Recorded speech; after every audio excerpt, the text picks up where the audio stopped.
Welcome to News Desk. Now, the government is pushing for the implementation of the 3% housing levy, saying it is necessary for the many Kenyans who don't have their own homes. Housing Principal Secretary Charles Hinga says there is a lot of misconception about the housing levy. He was speaking this morning from State House. Let's listen in to what was said. We even go further and say, how do we incentivize young people, so age, to own a home? We also say, if you have disability or you're able-bodied differently, if you tell us, because that's one of the questions that we ask you, we prioritize you so that you choose, first of all, do you want to go on the ground floor? All that information is available on Boma Yangu. The second question from Moses is a very good question about the policies on the issue of owner-occupier. I can tell you, when you sign the contract, those people that are living in Park Road, they signed a contract that says, I will live on that house. Okay?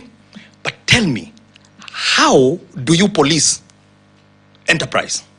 How do you police somebody who has been offered, because this is actually what is happening in Park Road, that 3-bedroom where they're paying 19,000 to us, they're getting rent of 55,000.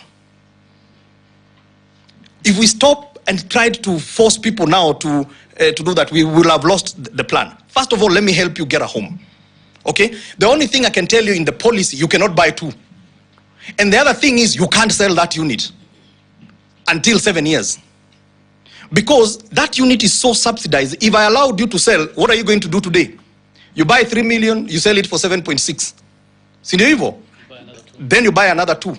So we have those safeguards under the housing fund.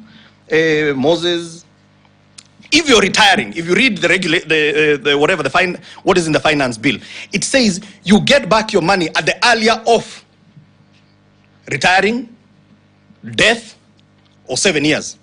So whichever comes first, you're going to get back your money. So if you retire in 2 years' time, you get back your money, whatever you've saved, okay, because it is your money. Regina, what happens to those who are already onboarded?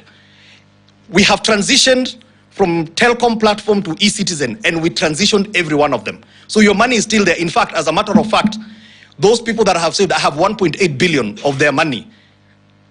And when you go to *832#, you can be able to find out. There is a place where you say, what is my balance? You will be able to see it. So your money is still there. What incentives to informal sector? The informal sector indeed get additional incentives. So with the Boma Yangu, with the housing fund, we will finance Kenyans at 5%, as Hussein said. We will finance Kenyans for up to 30 years. No, so some of you are saying 30 years that you're going to get stuck with 30 years. If you pay it in 5 years, there's no penalty. But we will enable you to pay based on the size of your pocket.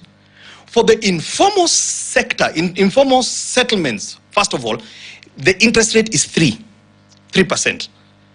And those numbers are not thumbsuck. We have worked backwards. How can I be able to help a Kenyan to pay 5,000 shillings? So we start from the answer, and then you go back to the unknown, and we work it out. Okay? The people who work in the informal sector are allowed to save through the voluntary scheme. So the housing fund... All right, now in other news, tension was